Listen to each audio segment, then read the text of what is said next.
वैसे तो महाभारत कौरवों और पांडवों के बीच हुए भयंकर युद्ध के लिए जाना जाता है। इस युद्ध में अनेक योद्धाओं की जानें गई थी।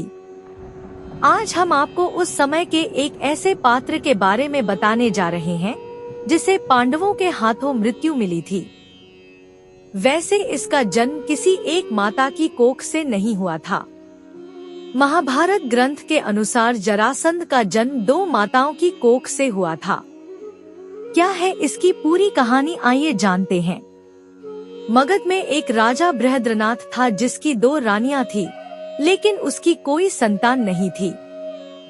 संतान पाने की इच्छा से वह ऋषि चंद्रकौशिक के आश्रम में उनकी सेवा करने लगा। फिर ऋषि ने प्रसन्न होकर उन्हें एक सेब दिया और रानी को खिलाने को कहा। राजा अपनी दोनों रानियों को बहुत प्रेम करता था, इसलिए उसने सेब के दो टुकड़े करके दोनों को दे दिए।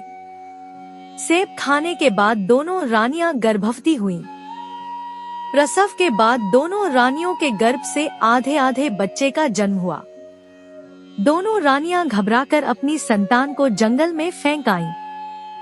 जंगल में एक जरा नाम की जादूगरनी की नजर उस बच्चे पर पड़ी तो उसने अपने जादू से उस बालक के टुकड़ों को जोड़ दिया।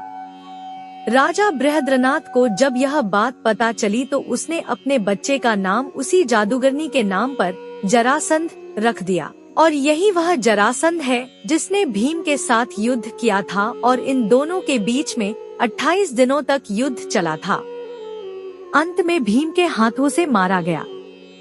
महाभारत के युद्ध में भीम और जरासंध के बीच भयंकर युद्ध हुआ, जिसमें भीम ने जरासंध के शरीर के दो टुकड़े करके अलग अलग दिशाओं में फेंका दिया।